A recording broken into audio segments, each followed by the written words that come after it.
Hello, everybody.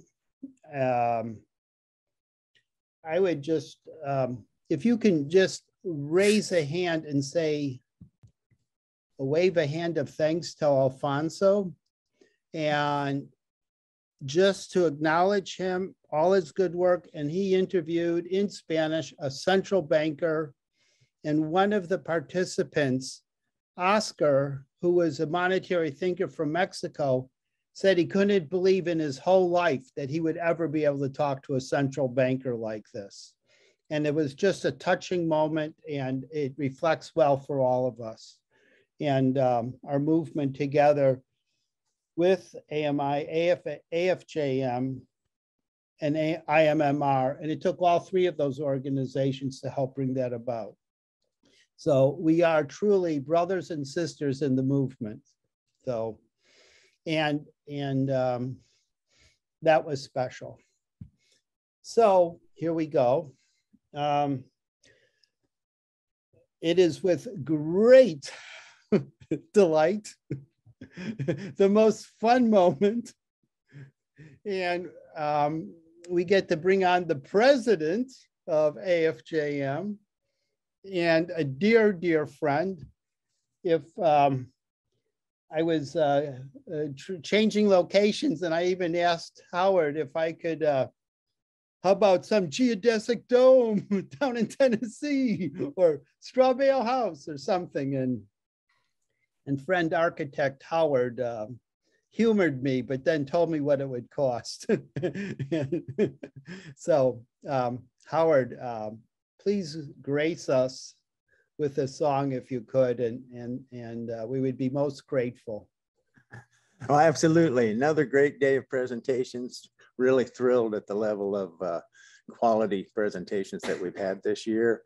And I suggest now that everybody's had lunch and their belly's full that they get up and jump up and down while I sing this song, which goes,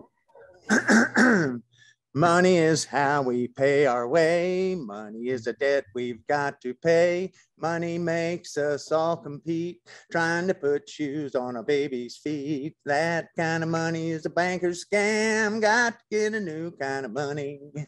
A new kind of money, yes, a new kind of money. Well, I heard money don't grow on trees. Got to get a new kind of money. Yeah, they lend you the money, but not the fee, and you must pay religiously. The church used to call it usury, and now they call it setting you free. Sure, you're free to go deep in debt. Got to get a new kind of money. A new kind of money is a new kind of money. Well, I heard money don't grow on trees. Got to get a new kind of money.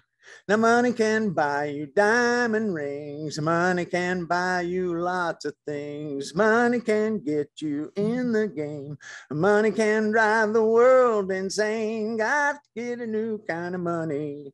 Yeah, never issue money as a debt. Issue it as a public asset issued by an authority elected by democracy. And that kind of money will set us free. Got to get a new kind of money. A new kind of money is a new kind of money. Well, I heard money don't grow on trees. Got to get a new kind of money. Fantastic. Yay, Howard. Yay. Woo, woo, woo. That was terrific. Okay. Now we got a great. Yeah.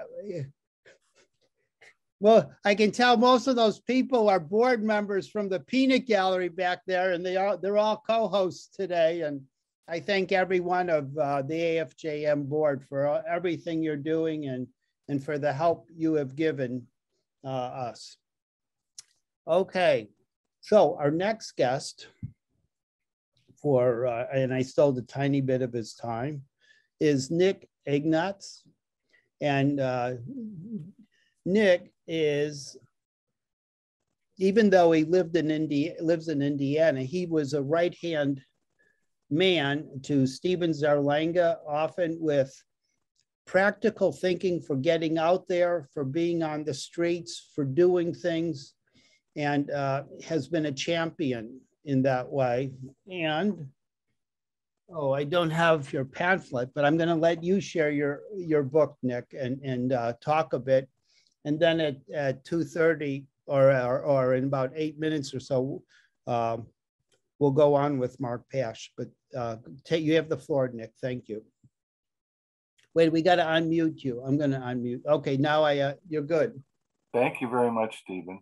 Thank you with everybody from the Alliance for Monetary Reform and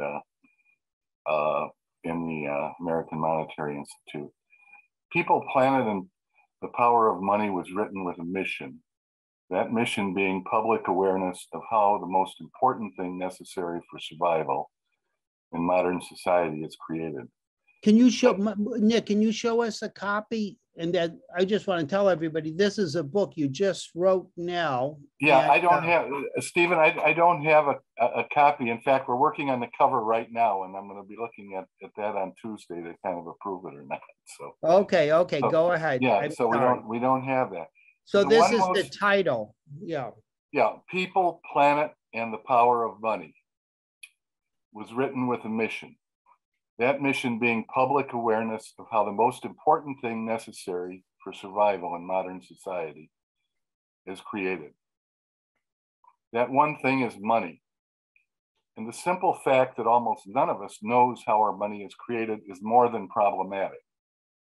We make the argument that democracy itself cannot properly function if the people have no idea of who creates our money and how it is created. Our planet is under siege by human society, climate change, dying oceans, and the proliferation of toxic plastic that is today extended into the blood of every one of us.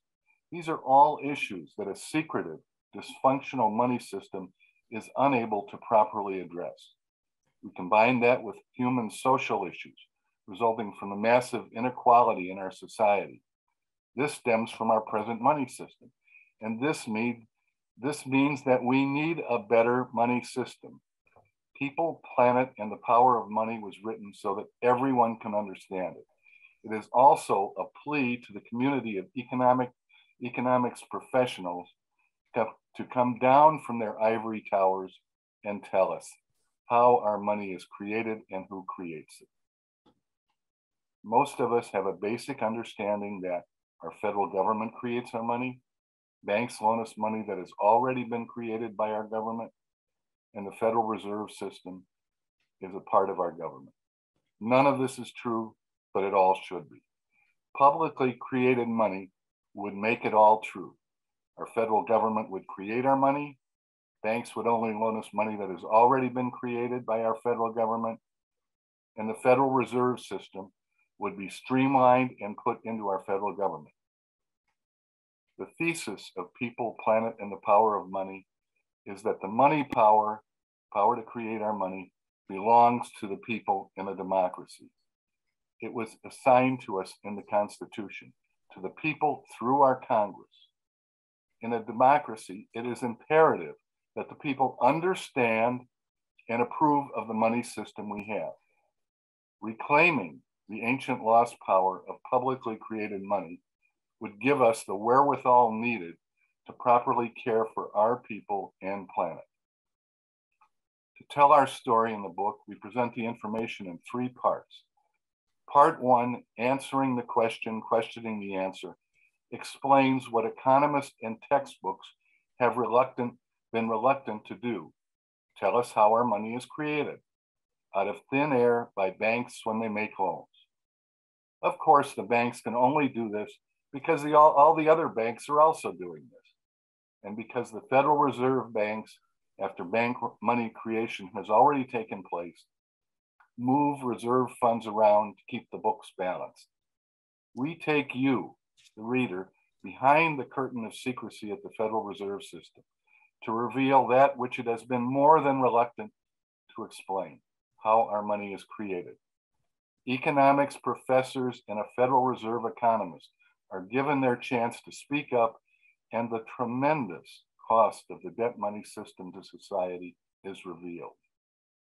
publicly created money in action, the Need Act, is examined in stark contrast, financial shenanigans and the absolute domination of the debt money system.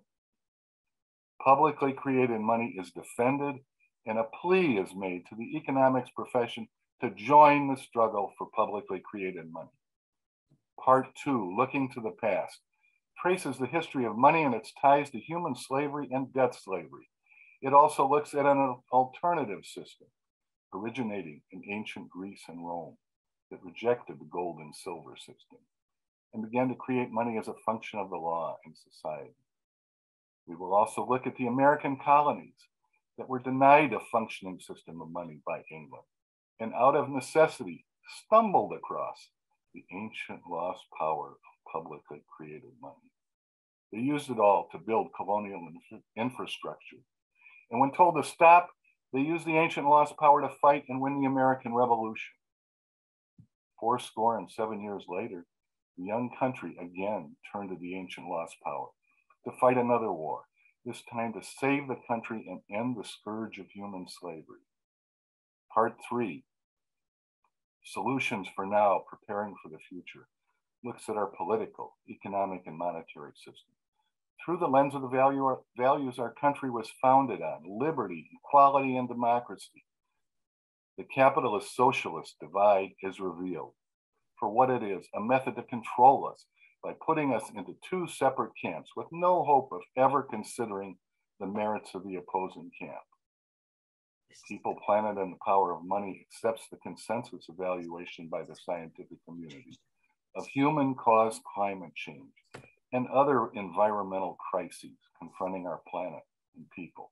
As such, we demonstrate how publicly created money, and only publicly created money, can fund the myriad of programs and solutions required to heal both the crises confronting our planet and the financial crises facing our people, from pandemic depressions and job loss due to artificial intelligence.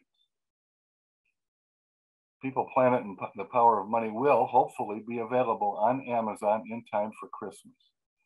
Editor Morgan Day and I are still working on the final product.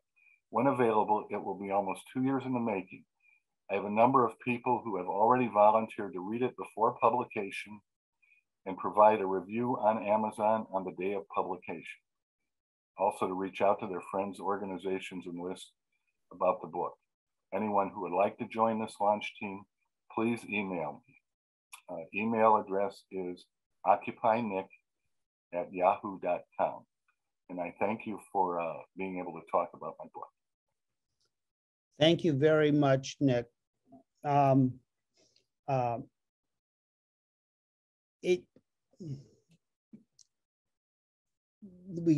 Everyone should go out and buy it.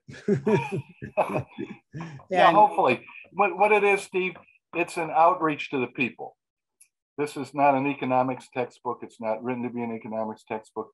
It's written to build that movement from the ground level up.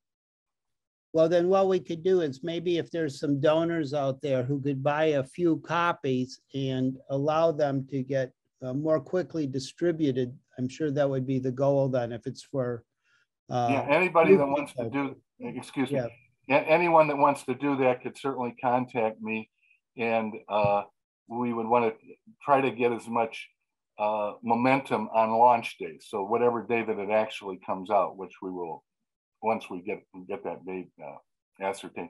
I've already gone over kind of like the final editing. Now I've got a couple of people have told me different things that I'm kind of doing a few other things, and I'm going to get back to my editor. And hopefully, there's several of the people I think that are at the conference here have been ones that have volunteered, and then others are ones that aren't into monetary reform really, or anything, anti-war friends and social justice friends, etc. And so anyway, as soon as I get that final edited thing, I'll get that out for them to read. Okay, and they can talk to you about prices or costs and things like that, yeah. too. Mm-hmm. Thank you very much. Excuse me, I'm interrupting, I'm sorry. But my email is occupynick@yahoo.com. So yeah, maybe someone will have it in the, can put that in the chat, occupynick@ yahoo.com. Yeah. By Nick. Great. And you've had that email forever, as long as I've known you. Okay, I'm going to say we're cutting slightly into Mark's time, so we're going to move on a bit, and we want to keep things going. We still got a big afternoon. Thank you, Nick, very much. Thank you.